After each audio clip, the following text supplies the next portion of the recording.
The bell above the diner door chimed with a violence that made every patron look up.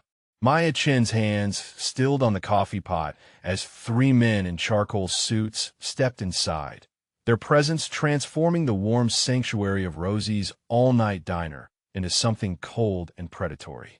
The tallest man's gaze swept the room like a blade, sharp and assessing, before settling on her with an intensity that made her skin prickle with warning. Maya had been working double shifts for 3 months now, ever since she found Jean huddled in the alley behind the diner, beaten and bloody and speaking nothing but fractured Korean through his tears.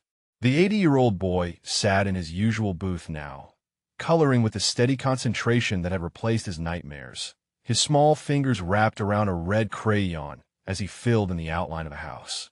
A house with windows that glowed yellow, a chimney that puffed white smoke, and a door painted the same shade as safety. For those watching from the comfort of your own safe space, whether you're in a cozy diner in small-town America or somewhere across the world, imagine that moment when everything you thought you knew about your quiet life suddenly shifts. Where are you watching from tonight? And have you ever felt that chill of recognition when danger walks through your door? The man in the charcoal suit moved with the fluid precision of someone accustomed to command. His dark hair was styled with military exactness, his face carved from marble and shadow, beautiful in the way that predators were beautiful, all clean lines and controlled power.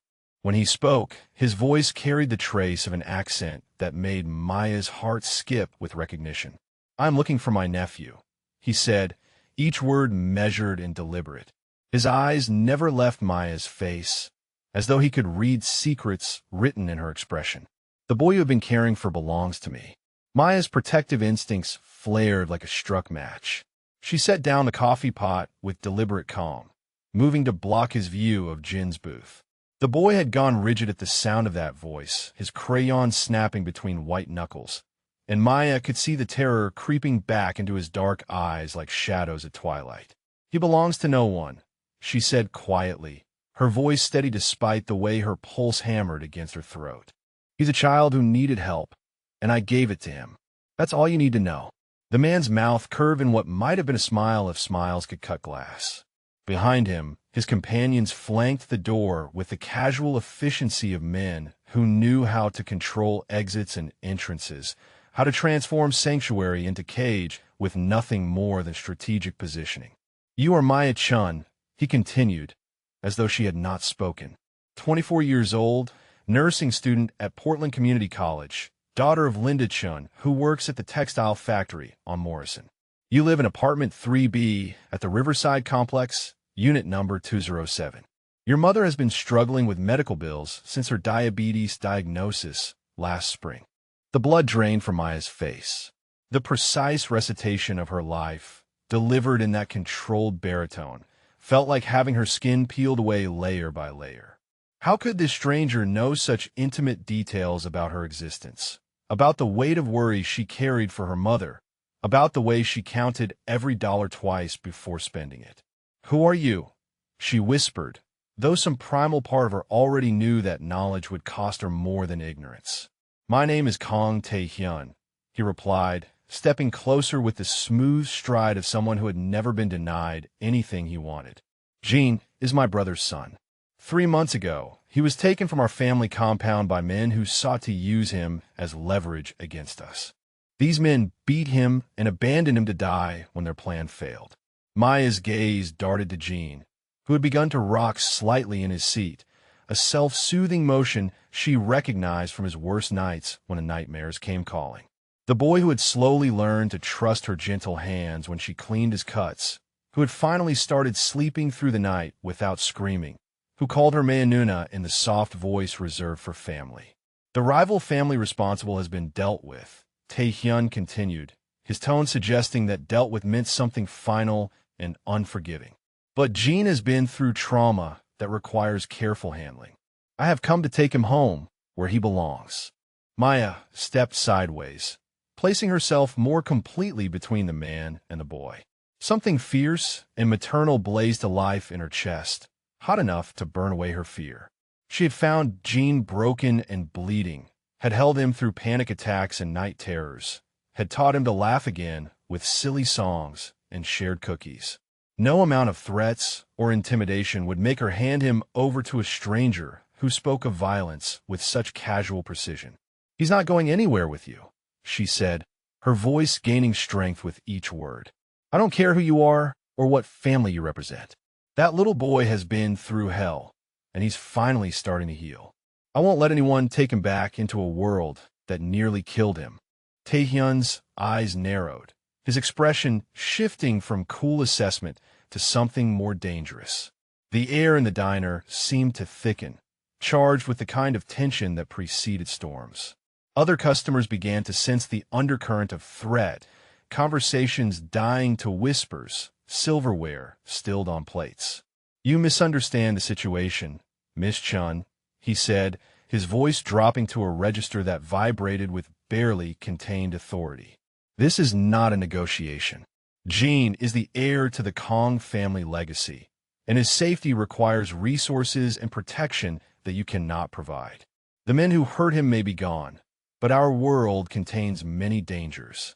Maya felt Jin's small hand slip into hers as he appeared beside her booth, having moved with the silent grace that had become his hallmark. His face was pale as winter moonlight, but his dark eyes held a plea that spoke louder than any words.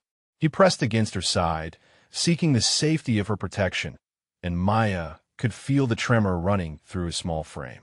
"Jaina," Taehyun said softly, switching to Korean, his voice gentling in a way that surprised Maya with its tenderness.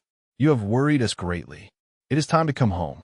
The boy shook his head violently, his grip on Maya's hand tightening until his knuckles showed white. "Anio," he whispered, the Korean word for no falling from his lips like a prayer. "Mayanuna. Stay with Mayanuna." The pain that flickered across Taehyun's face was there and gone so quickly that Maya almost missed it, but she caught the flash of something raw and wounded beneath his controlled exterior. For just a moment, the dangerous stranger looked like a man who had lost something precious and was struggling to find his way back to it. "Jin trusts you," he said finally, his gaze moving between Maya and the boy with something that might have been calculation or might have been resignation. "This changes the parameters of the situation." Maya raised her chin, meeting his stare with all the courage she could muster. She could feel the weight of decision settling around them like a net, the sense that whatever happened next would alter the course of all their lives in ways she could not yet imagine. "Then perhaps you should consider that trust is something that must be earned," she said quietly, "not demanded." The silence that followed stretched between them like a drawn bowstring. Around the diner, the normal sounds of late-night life had faded to whispers and nervous glances. The elderly couple in the corner booth clutched their coffee cups with white knuckles, while the trucker at the counter had his hand resting near his cell phone, clearly debating whether to call for help. Taehyun studied Maya with the intensity of a man solving a complex equation. She could see him cataloging details, the way her shoulders squared despite her fear, the protective angle of her body as she shielded Jin, the steady courage in her dark eyes that refused to waver under his scrutiny. When he finally spoke, his voice carried a note of something that might have been respect. "You save his life," he said simply. "The doctor said another hour in that alley would have been too late. Internal bleeding, broken ribs, severe dehydration. He would have died if you had not found him." Maya's throat tightened as she remembered that night. The way Jean had felt so small and broken in her arms, the desperate race to the emergency room, the hours of waiting while surgeons fought to save a child whose name she did not even know. She had held his hand through every procedure, every nightmare, every moment when he woke up screaming in a language she barely understood.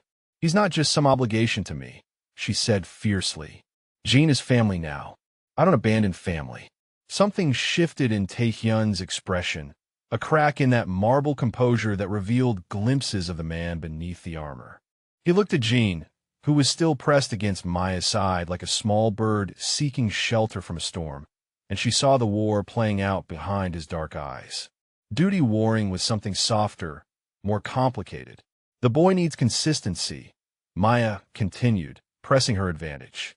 "Stability. Safety. He's been through trauma that goes beyond physical wounds. Taking him away from the one person he trusts will only cause more damage. Taehyun's jaw tightened, the only visible sign of the internal struggle taking place. Maya could sense the weight of responsibility on his shoulders, the burden of decisions that carried life-and-death consequences. When he spoke again, his voice was quieter, touched with something that might have been pain.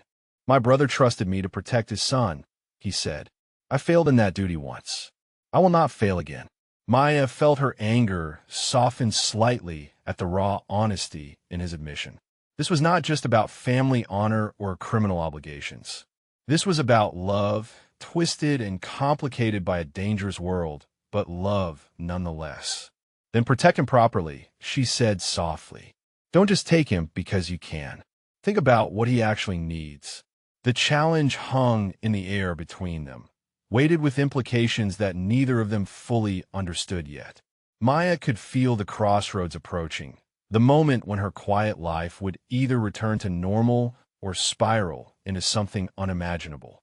But looking at Jin's tear-stained face, at the trust shining in his dark eyes, she knew she was already too deep to turn back.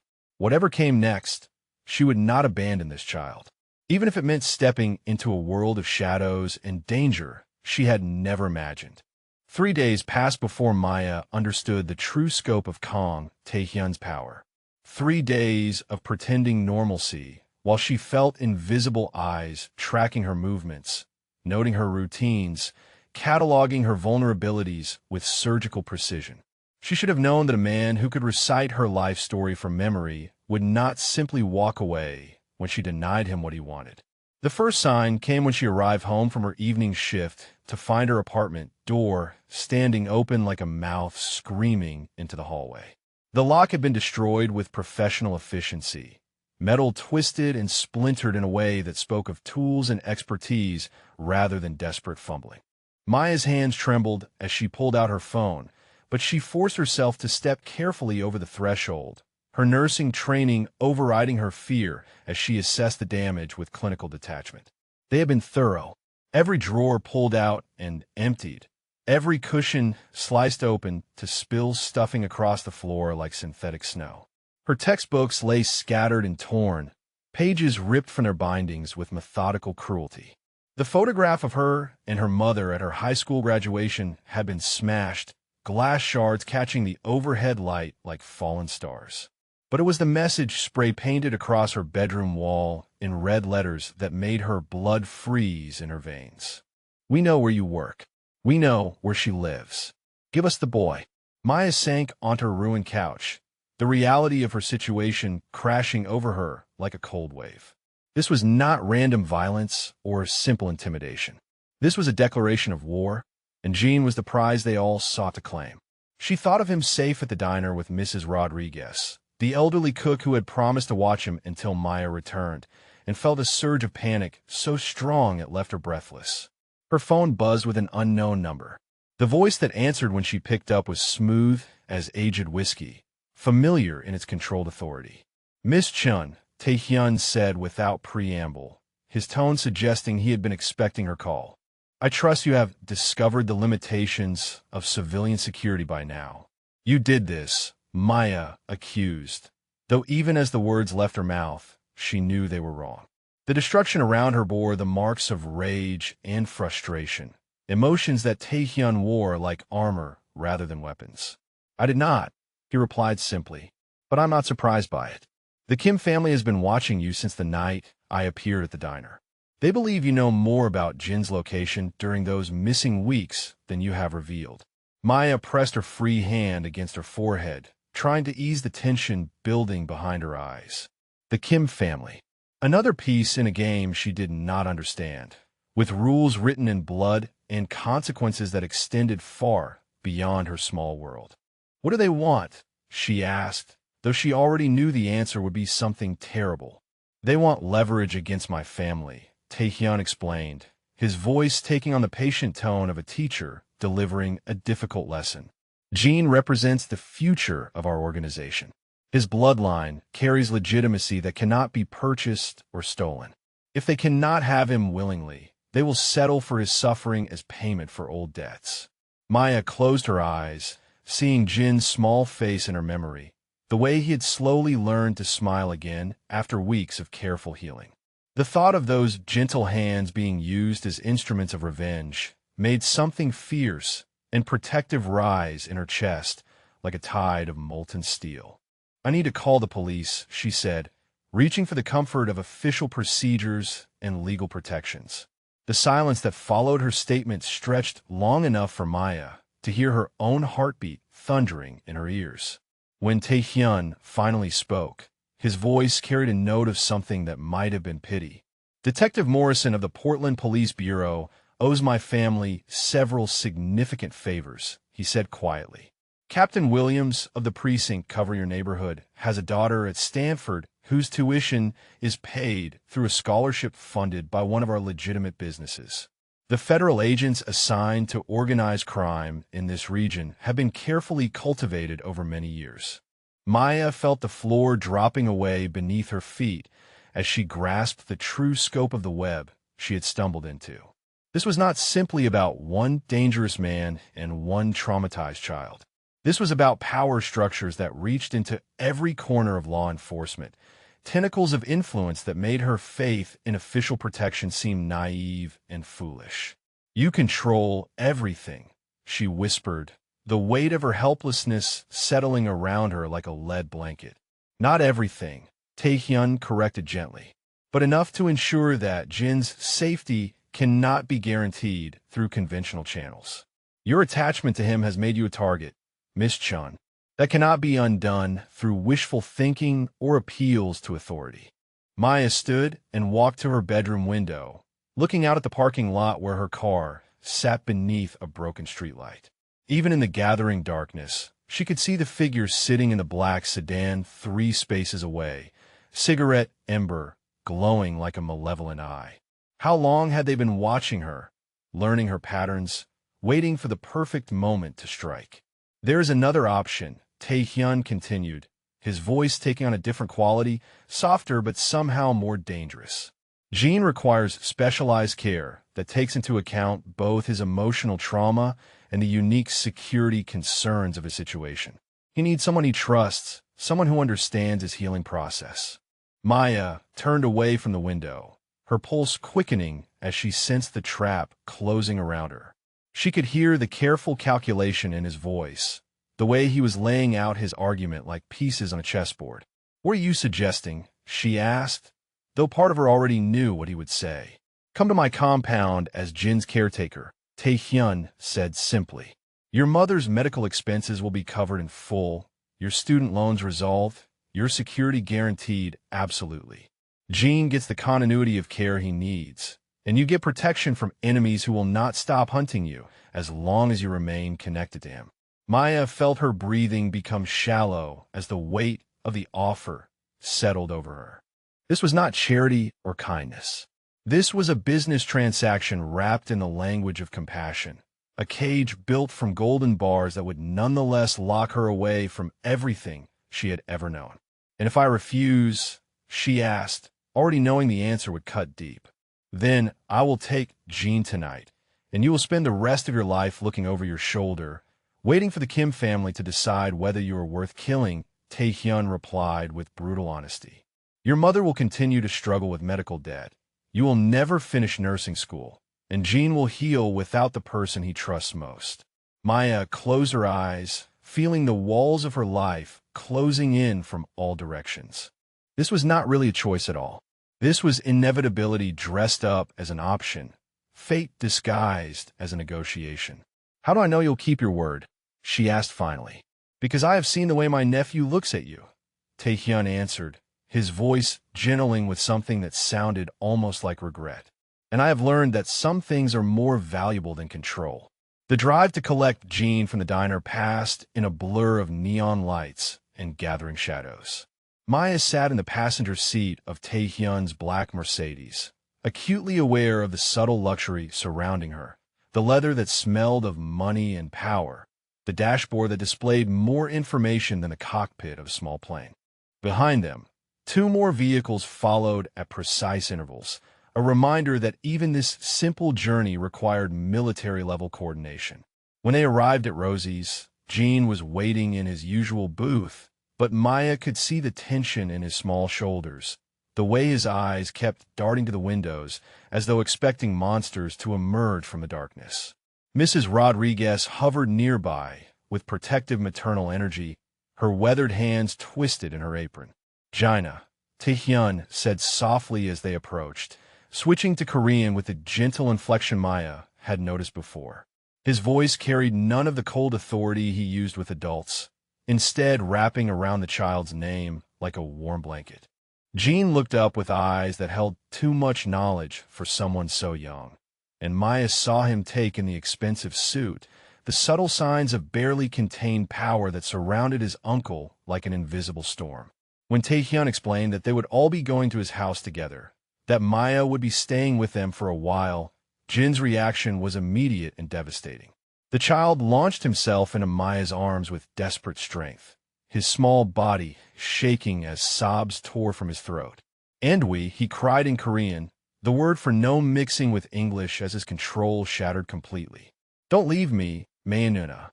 Please don't leave me." Maya felt her heart break as she held him, feeling the bird-fast beating of his heart against her chest, the way his hands clutched at her uniform as though she might disappear if he loosened his grip. This was the child who had survived beatings and abandonment, who had learned to trust again through patience and gentle care. And now that fragile security was crumbling because the adult world had intruded once more. "I'm not leaving you," she whispered into his dark hair, meeting Taehyun's gaze over Jin's head and seeing something complicated pass through his expression. "We're going together, sweet boy. I promise." Taehyun watched the exchange with the stillness of a predator studying prey, but Maya caught the flicker of something softer in his dark eyes, recognition perhaps of the bond he was witnessing, or maybe regret for the circumstances that made this emotional devastation necessary. The compound revealed itself gradually as they drove through increasingly exclusive neighborhoods, past gates that grew higher and more elaborate with each mile. When they finally turned through wrought iron barriers that whispered open at their approach, Maya felt her breath catch in her throat. The house rose before them like something from a different world, all clean lines and glass that reflected the city lights below. It perched on the hillside with commanding views in every direction, positioned so that nothing could approach without being seen. Security cameras tracked their movement with mechanical precision, and Maya counted at least 6 guards positioned at various points around the perimeter. "This is your home now," Taehyun said as the car pulled to a stop beneath a portico that could have sheltered a small aircraft. His voice was neutral, but Maya caught the undertone of satisfaction, as though he were claiming territory rather than offering sanctuary. Jean had fallen asleep during the drive, exhausted by emotional turmoil, and Taehyun lifted him with surprising gentleness, cradling the boy against his chest as they walked through doors that opened silently at their approach. Maya followed, feeling like Alice tumbling down a rabbit hole into a world where the rules of her normal existence no longer applied. The interior was all marble and leather, steel and glass arranged with the kind of perfect aesthetic that spoke of unlimited resources and uncompromising taste. Everything was beautiful, expensive, and somehow cold despite the warm lighting and carefully selected artwork. This was a fortress disguised as a home, a place where safety came with the price of isolation. "Your room is connected to Jin's through the bathroom," Taehyun explained as he led her up a staircase that curved like a work of art. "He requires consistency in his routine, and you understand his needs better than anyone." Maya nodded, trying to process the surreal nature of her new reality. 12 hours ago, she had been a nursing student working double shifts to pay for school and her mother's medication. Now she was standing in a mansion that probably cost more than her entire neighborhood, agreeing to live with a man who commanded enough power to reshape her life with a few phone calls. "This is temporary," she said, more to herself than to him, "just until Jean is stable enough to handle the transition." Taehyun paused at the top of the stairs, Jean still sleeping in his arms, and looked at her with an expression that might have been amusement if it had not been so carefully controlled. "Of course, Miss Chun," he replied, his tone suggesting they both knew she was lying to herself. "Whatever you need to tell yourself to find peace with this arrangement." As he disappeared down the hallway with Jean, Maya stood alone in the opulent silence, surrounded by luxury that felt more like a beautiful prison than a sanctuary. She had made her choice, traded her freedom for Jin's safety and her mother's health, but she could not shake the feeling that she had just signed a contract written in a language she did not understand. Maya awoke to the sound of silence, so complete it felt oppressive. No traffic humming outside her window, no neighbors arguing through thin walls, no familiar creaks and sighs of an old building settling into sleep. The bed beneath her was larger than her entire dorm room had been, draped in linens that probably cost more than her monthly rent, but comfort felt like a betrayal when it came wrapped in golden chains. Jean appeared in the doorway between their rooms like a small ghost, his dark hair tousled from sleep, clutching the stuffed rabbit she had bought him during his second week at the hospital. His eyes held the wariness that had become his default expression, constantly scanning for threats that might emerge from shadows. "Bad dreams," he whispered in English, the words careful and measured as though he was afraid they might break if spoken too loudly. Maya opened her arms without hesitation, and Jean scrambled onto the impossibly soft mattress, burrowing against her side with a desperate need for comfort that never quite left him.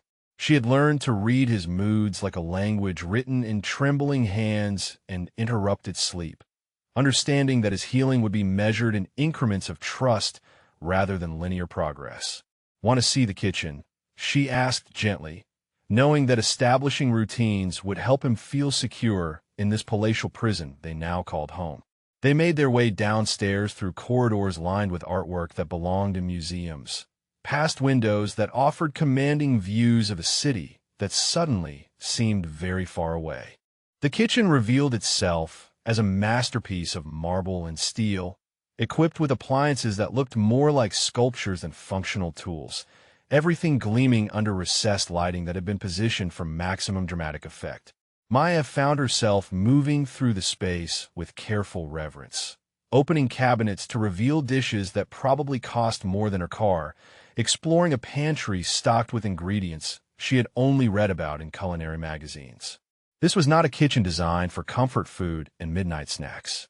This was a monument to wealth and taste, beautiful and intimidating in equal measure. Jean climbed onto a bar stool that had been crafted from what appeared to be a single piece of polished wood, swinging his legs while Maya attempted to navigate the espresso machine that looked like it belonged on a space station. When her third attempt produced nothing but grinding sounds and flashing error messages, she heard the quiet clearing of a throat behind her. Taehyun stood in the doorway wearing a white dress shirt that emphasized the breadth of his shoulders and charcoal trousers that spoke of bespoke tailoring. His dark hair was slightly damp from a shower, and Maya caught the subtle scent of sandalwood and something indefinably masculine that made her pulse quicken despite her determination to remain unaffected by his presence. "The machine requires a specific sequence," he said, moving into the kitchen with a fluid grace that seemed to characterize all his movements. His voice carried the neutral tone he used when discussing business, but Maya noticed the way his gaze softened when it settled on Jean. Maya stepped aside as Taehyun approached the machine, trying to ignore the warmth that radiated from his body when he moved close enough for their shoulders to almost touch. His hands moved over the controls with practiced efficiency, coaxing perfect espresso from the temperamental device with an expertise that spoke of long familiarity. "You have coffee at 6 every morning," she observed, filing away another piece of information about the man whose life she was now temporarily sharing. "Routine provides structure," he replied simply, preparing 2 cups with the kind of attention to detail that suggested this was a ritual rather than mere habit. "Jean requires predictability to feel secure." Maya accepted the cup he offered, surprised by the thoughtfulness of the gesture and the way he had remembered exactly how she prepared her coffee at the diner. The brew was perfect, rich, and complex in a way that made her usual convenience store blend seem like dishwater by comparison. Jean had been watching this exchange with the intense focus that children brought to adult interactions they did not fully understand. When Taehyun addressed him in Korean, asking about his sleep and whether he was hungry, the boy responded with careful politeness that made Maya's heart ache for the natural spontaneity that trauma had stolen from him. English, Maya said firmly, interrupting the exchange with a tone that brooked no argument. Jean needs to practice, and I need to understand what's being discussed. Taehyun's eyebrows rose slightly at her commanding tone, and Maya caught a flicker of something that might have been surprise or admiration. She had learned that backing down from authority figures only encouraged them to push harder, and Jin's well-being was worth any potential conflict her assertiveness might cause. Of course, Taehyun said after a moment, switching languages with the ease of someone comfortable moving between worlds. I was asking if Jin would like pancakes for breakfast. Jin's face lit up with genuine delight for the first time since their arrival, and Maya felt a warm rush of satisfaction at seeing that spark of childlike joy return to his dark eyes. She had discovered his love of pancakes during their third week together, when nothing else could coax him to eat more than a few bites. Maya makes the best pancakes, Jin announced with the kind of fierce loyalty that made Maya's throat tighten with emotion. She puts chocolate chips, and they look like smiley faces. Taehyun looked at Maya with an expression she could not quite read, something that seemed to combine assessment with curiosity. There was a kitchen staff that prepared meals according to precise schedules, but he gestured toward the stove with fluid invitation. "The kitchen is yours," he said simply, and Maya heard the subtle emphasis on the word yours, as though he were granting her territory rather than merely permission. As Maya gathered ingredients and began the familiar ritual of mixing batter, she became aware of Taehyun watching her with the intense focus she had noticed before.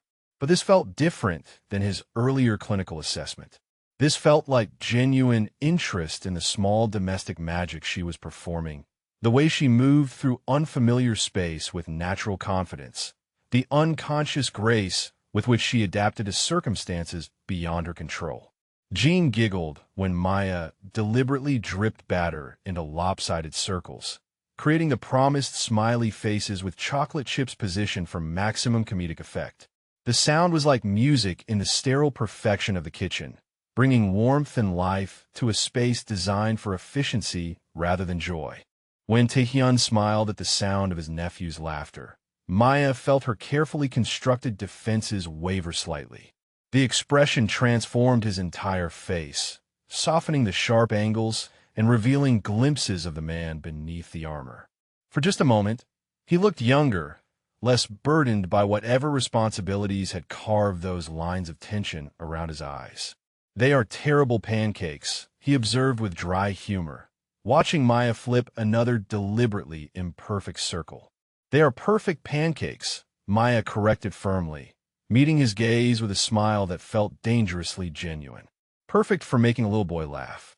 Something shifted in the air between them during that exchange, a recognition of shared purpose that went beyond the business arrangement that had brought them together. They both wanted Jean to heal, to find joy again despite the circumstances that had torn his world apart.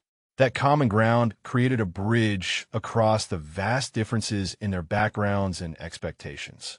The day passed in a series of small discoveries and careful negotiations. Maya established routines that balanced Jin's need for security with his requirement for gentle challenges, while Taehyun observed with the attention of someone learning a new language. She watched him struggle with concepts that seemed foreign to his controlled world. The idea that healing could not be scheduled or efficiently managed, that progress might look like regression before it looked like growth. When Jean had a panic attack triggered by the sound of a helicopter passing overhead, Maya was struck by how quickly Taehyun understood the situation and disappeared, leaving her space to work through the crisis without interference. He returned an hour later with quiet questions about what had helped and what strategies might prevent future episodes. His tone clinical, but his attention absolute. That evening, Maya found herself in the dining room that could have hosted a state dinner, seated at a table large enough for 20 people, while staff she had not met prepared a meal with restaurant precision. The formality felt overwhelming after a lifetime of eating at kitchen counters and coffee shop tables. But Tae-hyun seemed to sense her discomfort. "Too much?" he asked quietly, his tone free of judgment or mockery. "It's beautiful," Maya replied carefully, not wanting to seem ungrateful for hospitality that represented more luxury than she had ever imagined. "But Jean and I are used to simpler things." Tae-hyun nodded as though this made perfect sense, then spoke briefly to one of the staff members in Korean that was too rapid for Maya to follow. Within minutes, the elaborate place settings had been reduced to simple dishes, the formal serving platters replaced with family-style bowls that invited sharing rather than ceremony. "Better?" he asked, and Maya felt another crack form in her determination to see him as nothing more than a captor with expensive taste. "Much better," she agreed, surprised by his thoughtfulness and the ease with which he had adapted to her preferences. As they ate, Maya found herself drawn into conversation that had nothing to do with arrangements or expectations. Tae-hyun asked about her studies with genuine interest, listened to her explanations of nursing theory with the attention of someone who valued knowledge for its own sake. He shared stories of Jin's father with careful affection, painting a picture of a brother who had chosen love over duty and paid the ultimate price for that choice. Jin fell asleep at the table halfway through dessert, his head pillowing on his folded arms with the sudden collapse that characterized exhausted children. When Maya moved to gather him up, Tae-hyun was already there, lifting the boy with practiced ease. "His room," Tae-hyun said softly, and Maya followed him upstairs, struck by the tenderness with which he settled Jean into bed, the way he brushed dark hair back from the child's forehead with gentle fingers. "He looks peaceful," Maya whispered as they stood in the doorway watching Jean sleep. "He has not looked peaceful since the night they took him," Tae-hyun replied quietly, and Maya heard layers of pain in that simple statement, guilt and rage and love, all twisted together into something that defied easy understanding. They walked toward their respective rooms in companionable silence, but Maya paused at her door, struck by sudden impulse to offer comfort to this complicated man who carried burdens she was only beginning to understand. "Thank you," she said simply, "for letting me make this easier for him." Tae-hyun turned to face her fully, and in the soft lighting of the hallway, Maya saw vulnerability in his dark eyes that took her breath away.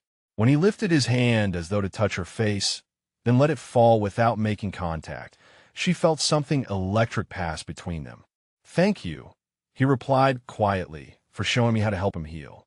Maya lay awake long after she heard his door close, staring at the ceiling and wondering how 3 simple words had managed to shift something fundamental in the carefully constructed walls around her heart. Maya discovered it was her birthday when she found the envelope slipped under her door, her name written in precise handwriting across cream-colored paper that felt like silk beneath her fingers. Inside was a letter from her mother, but not just any letter. This was written on official hospital letterhead, signed by Dr. Patricia Hawthorne, the endocrinologist they had been trying to see for months but could never afford. "All medical expenses related to your mother's diabetes care have been covered indefinitely." The letter explained in clinical language that could not hide the life-changing implications. Specialist consultations, advanced monitoring equipment, premium medications, all approved and paid in full through a private medical foundation that Maya had never heard of but somehow knew bore the invisible signature of Kong, Tae-hyun's influence. Maya found him in his study, a room lined with books in 3 languages and windows that overlooked the city like a general surveying his kingdom. He looked up from papers that probably contained information about people's lives and deaths, his expression neutral until he saw her holding the letter with trembling hands. "You remembered my birthday," she said quietly, her voice catching on emotions she had not expected to feel. "I remember everything about you," he replied simply, and the honesty in those words hit her like a physical blow. "Your mother's condition has been deteriorating. Dr. Hawthorne is the best endocrinologist on the West Coast." Maya felt tears she had been holding back for months finally break free, spilling down her cheeks as the weight of constant worry about her mother's health finally lifted from her shoulders. She had carried that fear like a stone in her chest, counting every penny spent on medication while watching her mother's condition slowly worsen because they could not afford proper treatment. "Why?" she whispered, unable to understand why this dangerous man would show such profound kindness to someone who was essentially his prisoner. Taehyun stood and moved around his desk, stopping close enough that she could see the complexity in his dark eyes, the way he seemed to be fighting some internal battle about what to reveal. "Because you saved my family when you saved Jean," he said quietly. "Because your mother raised a daughter who risks her own safety to protect a child she barely knew. Because exceptional people deserve exceptional care." Maya looked up at him through her tears, seeing past the controlled exterior to something raw and genuine beneath. This was not manipulation or strategy. This was a man who understood the value of sacrifice because he had made his own, who recognized strength because he had been forced to develop it in ways that had cost him pieces of his soul. Jean appeared in the doorway at that moment, drawn by some instinct that led him to seek comfort when emotions ran high. He looked between Maya and his uncle with the solemn attention of a child who had learned to read a dull pain with devastating accuracy. "Mayanuna is crying," Jean observed in his careful English, moving to take her hand with the gentle certainty of someone who had received comfort and now knew how to give it. "Happy tears," Maya assured him, kneeling to his level and accepting the fierce hug he offered. "Happy because your uncle did something very kind for my mother." Jean looked at Taehyun with something that might have been the beginning of pride, and Maya saw the way that small recognition affected the man who carried responsibility for this child's safety and future. There was hunger in Taehyun's expression, a desperate need for connection that he kept carefully controlled but could not entirely hide. Later that evening, Maya found the courage to address something that had been troubling her since their arrival. She discovered Taehyun on the terrace that overlooked the city, standing at the railing with a glass of something that caught the light like liquid amber. The night air carried the scent of jasmine and distant rain, and the view spread before them like a carpet of stars fallen to earth. "You keep your distance from him," she said without preamble, joining him at the railing but maintaining careful space between them. Taehyun did not pretend to misunderstand. "Jean needs stability more than he needs my affection," he replied, his voice carrying the weight of decisions made in darkness and regret. "He needs both," Maya countered firmly. "He lost his father, his sense of safety, his ability to trust the world. The last thing he needs is to feel like his uncle sees him as an obligation rather than family." The silence that followed stretched between them like a bridge neither seemed willing to cross. Maya could see the tension in Taehyun's shoulders, the way his hands gripped the railing as though it were the only thing keeping him anchored to the earth. "I failed to protect his father," Taehyun said finally, his voice so quiet she had to strain to hear it. "Hyung chose love over duty, chose to marry a woman outside our world, chose to believe that happiness was possible for people like us. I supported his decision, even when the elders warned that it would make him vulnerable." Maya felt something crack open in her chest as she heard the guilt and pain threading through his words. This was the wound that drove his need for control, the fear that had built walls between him and a nephew who represented both his greatest responsibility and his most painful failure. "The men who took Jean, they used his father's happiness against him," Taehyun continued, staring out at the city lights as though they held answers he desperately needed to find. "They knew Hyung would do anything to protect his wife and son, and they exploited that love until it killed him." Maya moved closer without conscious thought, drawn by the raw honesty in his confession and the way he stood like a man bearing weight that threatened to crush him. When she placed her hand over his on the railing, she felt him tense as though her touch burned. "So now you protect Jean by keeping your distance," she said softly, understanding flooding through her with painful clarity. "You think that loving him makes him a target?" Taehyun turned to face her then, and Maya saw years of carefully controlled pain etched in the lines around his eyes, the burden of choices that had required him to sacrifice pieces of his humanity for the sake of duty and survival. Love is a weakness in my world, he said simply. It creates vulnerabilities that enemies will exploit without mercy. Maya felt something fierce and protective rise in her chest. Not for Jean this time, but for this man who had convinced himself that caring was dangerous, that emotional connection was a luxury he could not afford. That's not living, she said quietly, reaching up to touch his face before she could stop herself. That's just existing in a beautiful prison of your own making. Taehyun's breath caught as her fingers traced the sharp line of his jaw, and Maya saw something hungry and desperate flicker in his dark eyes.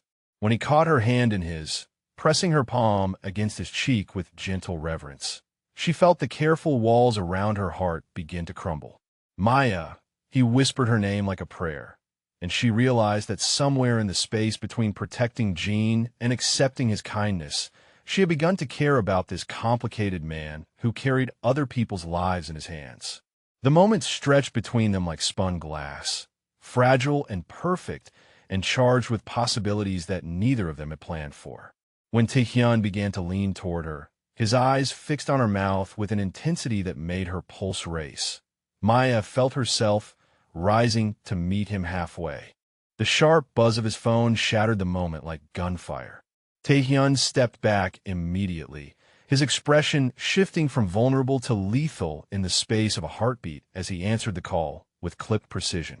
Maya could not understand the rapid Korean that followed, but she could read the tension that appeared in every line of his body, the way his free hand clenched into a fist as he received whatever information was being delivered. "What is it?" she asked when he ended the call, though she already knew from his expression that their brief sanctuary was about to be tested. "Intelligence suggests the Kim family is planning something significant," he said, his voice returning to the controlled tone he used for business. "They have been moving resources and personnel for the past week, building toward what appears to be a coordinated action against our interests." Maya felt cold despite the warm night air, understanding instinctively that interest was a euphemism for the people in this house, for Jean sleeping peacefully upstairs, for her own safety that she had never fully appreciated until it was threatened. "How long do we have?" she asked, surprised by how naturally she had said we, as though she were already fully committed to whatever came next. "Unknown," Taehyun replied, but Maya caught the flicker of something that looked like admiration in his eyes when he heard her include herself in the danger they faced.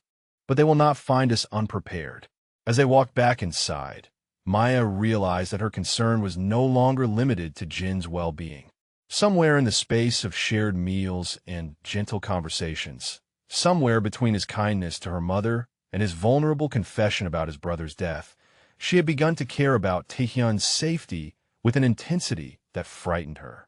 The thought of losing him, of never finishing whatever had been building between them on that terrace, created a hollow ache in her chest that she did not want to examine too closely. Whatever was coming, whatever the Kim family was planning, she knew with absolute certainty that she would stand with him to face it. Not because she was trapped or obligated, but because somewhere along the way, his war had become her war, his family had become her family, and his dangerous world had become the only place she wanted to be. That night, Maya lay awake listening to the sounds of increased security measures being implemented throughout the compound. She could hear the quiet voices of additional guards, the subtle mechanical sounds of systems being activated, the barely audible hum of technology designed to detect and deter threats before they could materialize. But it was not fear for her own safety that kept sleep at bay.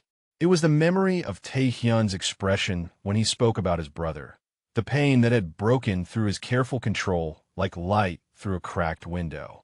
She found herself thinking about the loneliness that must come with carrying such responsibility, the isolation that came with believing that love was a luxury he could not afford.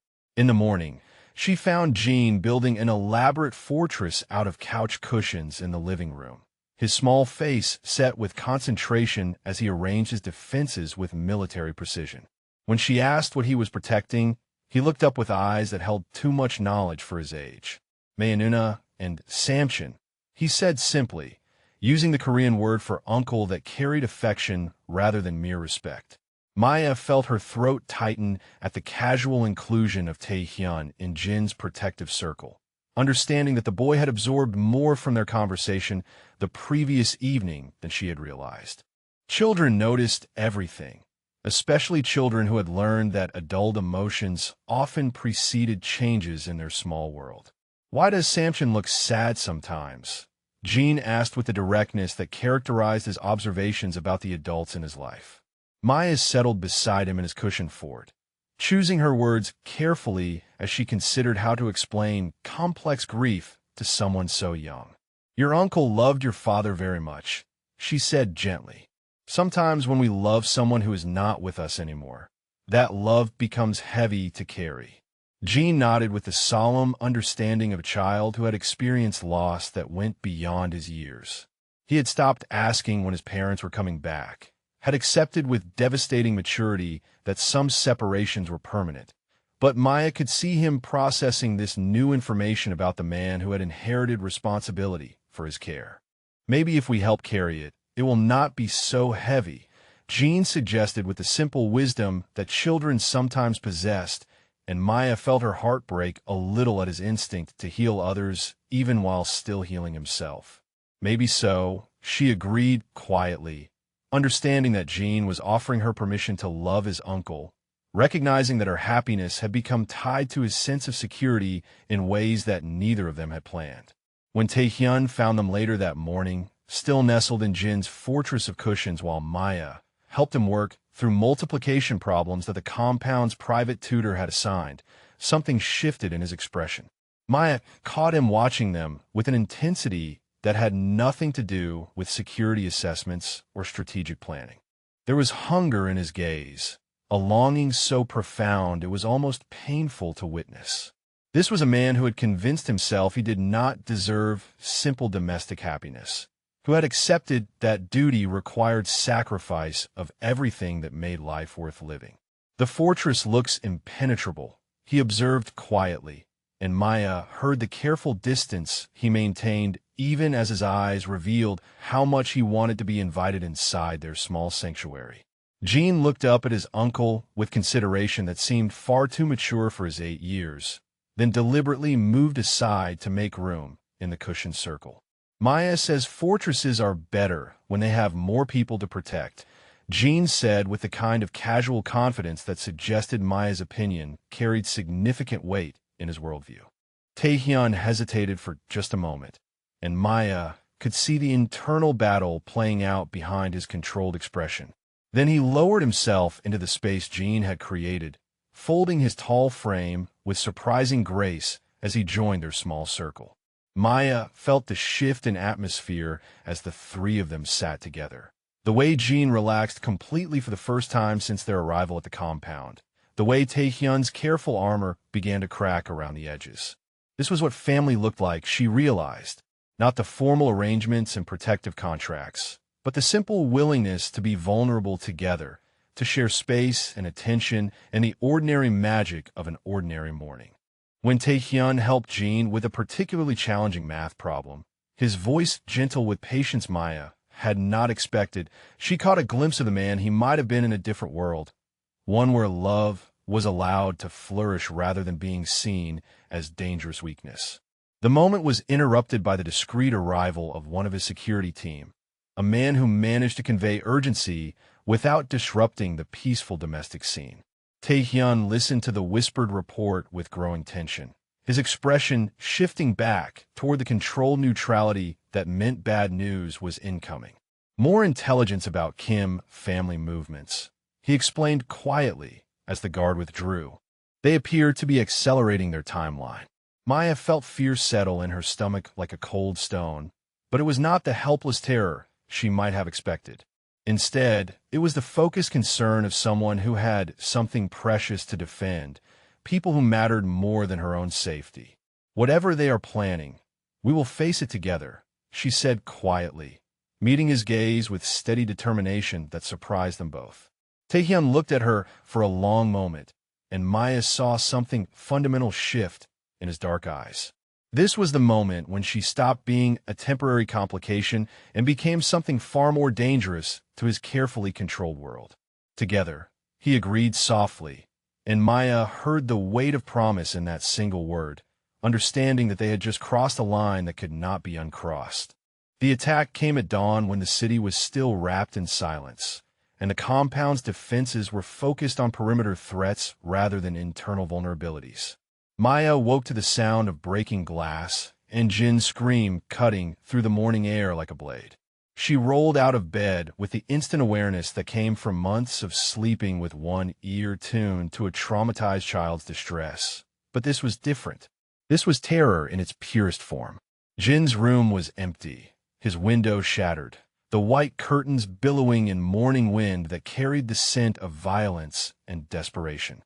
Maya's nursing training kicked in as she assessed the scene with clinical precision, noting the blood on the glass shards, the rope hanging from the window frame, the small sneaker abandoned on the floor like evidence of childhood interrupted. They had come through the one place Taehyun security could not completely control. They had scaled the building like spiders, bypassed the electronic surveillance through the simple expedient of moving faster than response times, and targeted the one weakness in his armor that he had not adequately protected. Maya grabbed the emergency phone Taehyun had given her on their first night, her hands steady despite the adrenaline coursing through her veins like liquid fire. When his voice answered on the first ring, she could hear gunfire and shouted commands in the background, the sounds of a war being fought in real time. "They have Jean," she said without preamble, her voice cutting through the chaos with absolute clarity.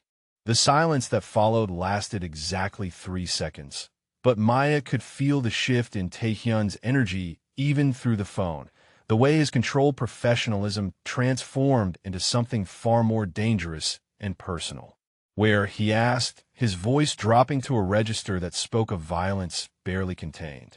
"His room, through the window," Maya replied, already moving toward the hallway with purposeful strides. "I could track the route they took. There is blood on the glass, which means Jean fought them." Maya heard Taehyun bark orders in rapid Korean to his security team, his voice carrying the kind of authority that brooked no hesitation or questioning. Then he was speaking to her again, his tone shifting to something gentler despite the deadly circumstances surrounding them. "Maya, listen to me carefully. Go to my study and activate the panic room behind the bookshelf. The code is Jin's birthday, followed by yours. Stay there until I come for you." Maya paused at the top of the staircase, looking down at the marble expanse below, where she could see figures moving with military precision, clearing the house room by room with the efficiency of professionals who understood that time was measured in heartbeats when a child's life hung in the balance. "No," she said quietly, her voice carrying absolute conviction. "I am going with you." "Maya," Taehyun said again, and she could hear the strain in his voice as he tried to maintain control while his world collapsed around him. "You do not understand what you are asking. These men will kill you without hesitation if they believe it serves their purpose. And you do not understand what you are asking of me," Maya replied firmly, moving down the stairs with careful determination. "Jean is my family too. I will not hide while he suffers because I was too afraid to help save him." The line went silent for a moment, and Maya could picture Taehyun weighing her words against his need to protect everyone he cared about, calculating risks and benefits with a speed that had kept him alive in a world where mistakes were measured in body counts. "Main entrance, 2 minutes," he said finally, and Maya heard surrender and admiration warring in his tone. "Stay close to me and do exactly what I say without question." Maya found herself swept into organized chaos as Taehyun's security team prepared for what was clearly going to be a coordinated assault on enemy territory. She watched with fascination and growing respect as the man she had come to know through gentle domestic moments transformed into someone who commanded absolute loyalty from people whose lives depended on his judgment. Taehyun himself looked like he had stepped from the pages of a tactical manual, his expensive suits replaced by black clothing that emphasized function over form, weapons appearing with the kind of practiced ease that spoke of years spent in situations where violence was the only viable solution. But it was his eyes that held Maya's attention, dark and focused with the intensity of a predator who had been pushed beyond the boundaries of civilized restraint. They took him to the old textile warehouse on the south side. One of his lieutenants reported with the kind of professional detachment that suggested horrible things were routine in their world. Intelligence indicates they're using Jean as bait, hoping to draw you into a trap. Of course they are, Taehyun replied with deadly calm, checking weapons with the automatic movements of someone who had performed these actions countless times. They understand that some things are worth more than strategic advantage. Maya found herself given body armor that felt heavier than her entire nursing school textbook collection, but she noted with grim satisfaction that no one suggested she should remain behind. Taehyun's people had accepted her presence with the same professional efficiency they brought to everything else, adapting their plans to include protecting her while accomplishing their primary mission. The warehouse district looked like a set from a post-apocalyptic film, all broken windows and rust-stained concrete, abandoned buildings that had become playgrounds for people who conducted business in shadows. Maya could see why it had been chosen as a battleground. Multiple escape routes, minimal civilian presence, and enough empty space for violence to unfold without interference from law enforcement. Taehyun's team moved like water flowing around obstacles, each person understanding their role without need for extensive communication. Maya found herself positioned behind cover that offered protection while giving her clear sight lines to monitor the situation, her medical training making her invaluable as support rather than active participant in combat operations. When the shooting started, it was nothing like the sanitized violence of television dramas. It was loud and chaotic and terrifying, filled with the sounds of metal on concrete and voices shouting instructions in multiple languages. Maya pressed herself against cover and tried to track Taehyun's movement through the maze of machinery and shipping containers. She saw him moving with fluid precision, each action calculated for maximum efficiency, his body language speaking of someone who had made peace with violence as a necessary tool for protecting what mattered most. There was no hesitation, no visible emotion, just pure competence applied with surgical precision to remove obstacles between him and his objective. The scream that cut through the gunfire was unmistakably Jin's voice, high and terrified, and calling for Maya in a mixture of Korean and English that broke her heart into pieces. Without conscious thought, she broke from her position and ran toward the sound, her nursing instincts overriding tactical considerations as she responded to a child in distress. Maya found Jean tied to a chair in a room that smelled of motor oil and desperation. His small face streaked with tears, but his eyes bright with the kind of fierce determination that had helped him survive 3 months on the streets. The men guarding him were focused on the battle raging outside, their attention divided between their prisoner and the approaching sounds of Taehyun's systematic assault on their position. Mayanuna, Jean whispered when he saw her, his voice carrying relief so profound it made her throat close with emotion. Maya moved with the quiet efficiency that came from years of working in high-stress medical situations, her hands steady as she worked to free Jin's restraints while keeping one ear tuned to the sounds of approaching violence. She could hear Taehyun's voice growing closer, the controlled fury in his tone as he eliminated obstacles with a kind of methodical precision that spoke of personal stakes rather than professional obligation. When one of Jin's captors realized what was happening and turned toward them with weapon raised, Maya did not hesitate. She grabbed the heavy wrench that had been left on a nearby workbench and swung it with all the strength that years of lifting patience had given her, connecting with his temple in a blow that dropped him like a stone. "Good girl," Taehyun said from the doorway, his voice carrying approval and something deeper as he took in the scene of Maya, standing protectively over Jean with weapon still in hand. His own face was grim with the aftermath of violence, but his eyes were warm with an emotion that made Maya's pulse race despite their dangerous circumstances. Jean launched himself at his uncle with the desperation of a child who had been convinced he might never feel safe again, and Maya watched Taehyun catch him with gentle strength that belied the controlled lethality he had just displayed. The transformation from deadly professional to protective family member was so complete it took her breath away. "Is anyone hurt?" Maya asked, falling back into medical mode as she assessed both Jean and Taehyun for injuries that adrenaline might be masking. Minor cuts, nothing serious, Taehyun replied, though Maya could see the careful way he was holding his left shoulder, the slight favoring that suggested injury he was not acknowledging. The drive back to the compound passed in a blur of security debriefings and tactical analysis, but Maya found her attention focused on the way Taehyun held Jean throughout the journey. The fierce protection in his embrace that spoke of a man who had come very close to losing something he could not bear to lose. Later, in the quiet sanctuary of the compound's medical room, Maya cleaned the knife wound on Taehyun's shoulder with the kind of professional competence that had gotten her through nursing school. But there was nothing professional about the way her hands trembled slightly as she worked, the way her breath caught when he winced at particularly tender spots. "You could have been killed today," he said quietly as she applied antiseptic with careful precision.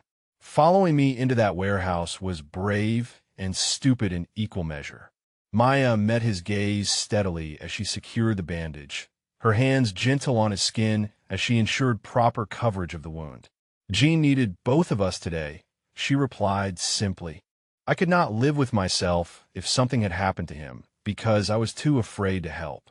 Taehyun reached up with his uninjured arm and cupped her face with the kind of reverent touch that suggested he was memorizing the moment, storing away the feeling of her skin against his palm, like treasure to be guarded against future loss.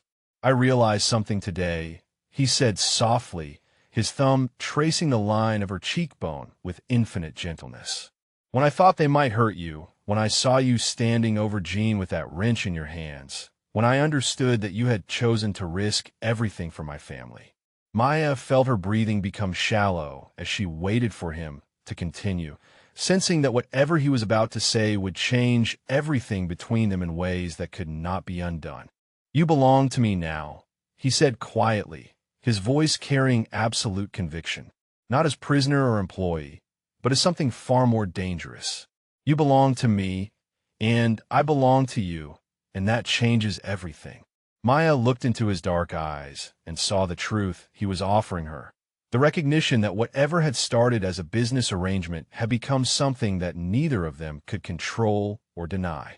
When she leaned forward and kissed him with all the desperate relief of someone who had almost lost everything that mattered, she felt him respond with hunger that had been carefully contained for too long. "Yes," she whispered against his mouth, accepting not submission but partnership, not captivity but chosen connection. Yes to all of it. Outside the medical room, she could hear Jin's laughter as he played with the security team who had helped rescue him. The sound of childhood resilience that promised healing was possible even after the worst kind of trauma. Inside the room, she held the dangerous man who had become her anchor, understanding that some cages were built not to imprison, but to protect everything worth keeping. The morning after the warehouse raid dawned clear and bright, as though the world had been washed clean by violence and emerged more beautiful for having survived the storm. Maya woke to sunlight streaming through windows that no longer felt like barriers between her and freedom, but like protection for something precious that had finally found its proper place. Jean appeared in her doorway as he had every morning since their first night in the compound, but today his small face carried a gravity that seemed too heavy for his 8 years. He climbed onto her bed with unusual solemnity, settling beside her with the careful deliberation of someone preparing to deliver important news. "The bad men are gone," he said in his precise English, his dark eyes searching her face for confirmation of safety that went beyond physical threat. "Yes," Maya confirmed gently, brushing his hair back from his forehead with a maternal gesture that had become as natural as breathing. "Your uncle made sure they cannot hurt anyone anymore."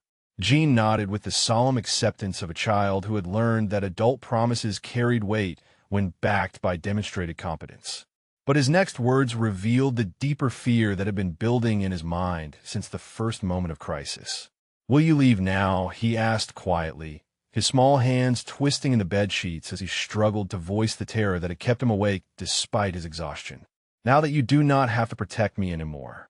Maya felt her heart break and rebuild itself in the space between his question and her answer, understanding that this child had learned to expect abandonment as the natural consequence of safety. He had been protected and then left behind, saved and then forgotten, loved and then lost so many times that security felt temporary by definition. "Oh, sweet boy," Maya whispered, gathering him into her arms with fierce tenderness. "Where I go, that could be better than here with you." But the question Jean had voiced was one that Maya had been avoiding in her own mind. The recognition that their original arrangement had been fundamentally altered by circumstances and emotion. The external threats that had justified her presence were neutralized. Jin's immediate trauma had been addressed. Her mother's medical care was secured. By any practical measure, her obligations had been fulfilled. The realization that she was free to leave hit her like a physical blow. Not because she wanted to escape, but because the possibility of departure made her understand how completely her life had become intertwined with this place. These people, this dangerous man who had somehow become essential to her happiness. Taehyun found them still curled together in Maya's bed an hour later, Jean having fallen back asleep in the safety of her embrace, while Maya stared out the window and tried to imagine a future that did not include marble hallways and the scent of sandalwood. Quiet conversations over perfect coffee and the way Taehyun's eyes softened when he looked at his nephew. "We need to talk," he said quietly from the doorway, his voice carrying the weight of decisions that could not be postponed indefinitely. Maya nodded, understanding that the time for avoiding difficult conversations had passed. They had moved beyond the realm of temporary arrangements and practical solutions into territory that required honest acknowledgement of what had developed between them, what it meant, and what they were prepared to do about it. They met in his study after Jean had been settled with breakfast and the distraction of cartoon shows, the room that had become neutral ground for their most important discussions. But today the space felt charged with possibilities that had not existed before, weighted with the recognition that whatever they decided would determine the shape of their lives going forward. "The original terms of our agreement have been fulfilled," Taehyun said without preamble, his tone carrying the controlled neutrality he used when delivering information that might prove painful. "The Kim family threat has been permanently resolved. Jin's immediate security concerns have been addressed. Your mother's medical care is established indefinitely regardless of your decisions going forward." Maya felt something cold settle in her stomach as she recognized the careful language of conclusion, the way he was methodically checking items off a list that would restore her freedom and release them both from obligations that had never been freely chosen. "You are free to leave whenever you choose," he continued, his dark eyes fixed on her face as though memorizing details he might need to recall later. "I will ensure your safety during transition back to your previous life, provide financial support for completing your education, arrange any accommodations that would make your departure comfortable." The offer was generous beyond anything she could have imagined when this had all begun, evidence of his fundamental honor, even when it cost him something he clearly wanted to keep. But Maya heard what he was not saying, the careful way he was giving her permission to escape without acknowledging that her departure would devastate the fragile family they had accidentally created. "And Jean," she asked quietly, testing whether he understood the full implications of what he was offering. "Jean will always be welcome in your life if you choose to maintain contact," Taehyun replied carefully. "But he is resilient, and children adapt to changes better than adults often assume they will." Maya felt anger spark in her chest at his clinical assessment of a child who had already endured more loss than most people experienced in a lifetime, who had finally found stability and was being told once again that the people he loved might disappear without warning. "That is not what I meant, and you know it," she said firmly, standing to pace the length of the room as energy she could not contain demanded physical outlet. "Jean is not resilient, Taehyun. He is traumatized. He has learned to survive loss, which is not the same thing as being able to handle it without consequences." Maya turned to face him fully, letting him see the fierce protectiveness that had driven her decisions from the first night she found a beaten child in an alley behind a diner. "He has nightmares where he thinks people he loves are going to leave him," she continued, her voice gaining strength with each word. "He checks my room 3 times every night to make sure I have not disappeared while he was sleeping. He asks me every morning if I'm still going to be there when he gets home from lessons. Taehyun's careful composure cracked slightly as her words hit their target, revealing glimpses of the pain he was trying to hide behind practical arrangements and generous offers. Maya could see that he understood exactly what Jin's abandonment issues meant, that sending her away would require the child to rebuild emotional walls that had only just begun to come down. "What are you asking of me, Maya?" he said quietly, his voice carrying frustration and something that sounded like hope warring with resignation. "I am asking you to stop thinking of this as a business arrangement that could be concluded with appropriate compensation," Maya replied, moving closer until she could see the conflict in his dark eyes. "I am asking you to consider that some things cannot be reduced to contracts and obligations." Maya reached up to touch his face with the gentle firmness she had learned he needed when his control threatened to overwhelm his capacity for vulnerability. "I'm asking you to tell me what you want, not what you think honor requires you to offer," she said softly. "What do you want, Taehyun?" The silence that followed stretched between them like a bridge neither seemed willing to cross. Maya could see him struggling with concepts that went against everything he had been taught about duty and sacrifice. The idea that personal happiness might be something worth pursuing rather than something to be surrendered for the greater good. "I want you to stay," he said finally, the words emerging like confession extracted under pressure. "I want to wake up every morning knowing you are here. Want to come home every evening to the sound of your voice in the kitchen. Want to watch Jin grow up with a mother he has chosen rather than the caretaker's duty would provide." Maya felt tears she had not realized she was holding back spill down her cheeks as she heard the raw honesty in his voice, the way he had stripped away all pretense and protection to give her something true and vulnerable. "I want to build something with you that has nothing to do with arrangements or obligations," Taehyun continued, his own voice rough with emotion he had been containing for too long. "I want partnership and love and the kind of family that chooses each other rather than being bound by circumstance." Maya stepped closer, close enough to feel the warmth radiating from his body, close enough to see the hope and terror warring in his expression as he waited for her response to his unprecedented emotional honesty.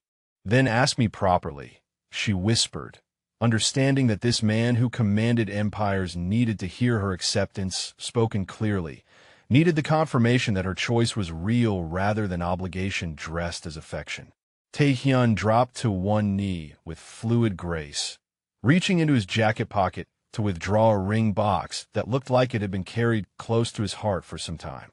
When he opened it, Maya gasped at the simple perfection of the band inside, platinum set with a diamond that caught light like captured starfire. "Maya Chun," he said formally, his voice carrying the weight of traditions that went back generations while his eyes promised a future built on equality rather than submission. "Will you do me the honor of becoming my wife, my partner, my equal in all things that matter?" Maya looked down at this dangerous man who had learned to kneel not in defeat, but in respect, who was offering her not just his love, but his acknowledgement that she had power in this relationship that went beyond her ability to care for his nephew. "Yes," she said simply, offering her hand for the ring that would mark her transformation from captive to chosen partner. "But I have conditions." Taehyun paused in the act of sliding the ring onto her finger, his eyebrows raising with something that might have been amusement or admiration or both. "Name them," he said seriously, understanding that this negotiation was as important as any business deal he had ever concluded. "I want equal partnership in decisions that affect Jin's well-being," Maya said firmly, watching his face for any sign of resistance to sharing authority he had wielded alone for so long. "I want honest communication about the dangers that come with your life, and I want the right to disagree with your methods when I think there are better alternatives." "Agreed," Taehyun said without hesitation, sliding the ring home with reverent precision. "Anything else?" "I want to finish nursing school," Maya continued, testing his commitment to supporting her independence rather than simply absorbing her into his world. "I want to work, to have purposes beyond this family that matter to me personally." "Of course," he replied, rising to his feet with the ring sparkling on her hand like a promise made solid. You would not be the woman I love if you were willing to disappear into someone else's life entirely. Maya felt the last of her resistance crumble as she understood that this man truly saw her as an equal, that his love was rooted in respect for her strength rather than desire to control it.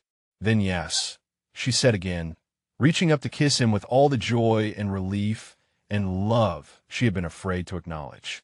Yes to partnership, yes to family, yes to building something beautiful together. Their kiss was interrupted by the sound of small feet running across marble floors, and Jin's voice calling their names with excitement that suggested he had been listening outside the door. When the boy launched himself into their embrace, wrapping his arms around both their waists with fierce possessiveness, Maya felt the final piece of their unconventional family click into place. "Are you going to be my Yama now?" Jin asked in careful English, using the Korean word for mother with a kind of hopeful certainty that suggested he had been planning this question for some time. "If you want me to be," Maya replied gently, understanding that this choice belonged to him as much as to the adults who would shape his future.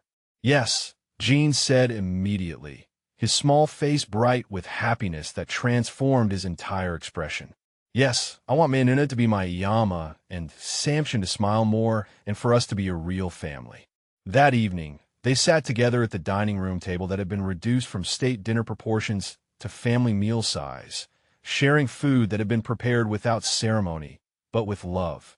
Maya watched Taehyun help Jin with his vegetables, saw the way the man she was going to marry had learned to be gentle without losing his strength, protective without being controlling. When Jin fell asleep between them on the couch later that night, his small body finally relaxed into the kind of deep peace that comes from absolute security. Maya understood that they had created something extraordinary from the wreckage of trauma and necessity. This dangerous man had become her sanctuary. This troubled child had become her purpose. This beautiful prison had become the only place she ever wanted to call home. And tomorrow, she would wake up free to leave, but choosing to stay, bound not by contracts or obligation, but by love freely given and joyfully received. Tomorrow, and all the tomorrows after, would belong to the family they had chosen to build together from hope and healing and the recognition that some things were worth any risk to keep.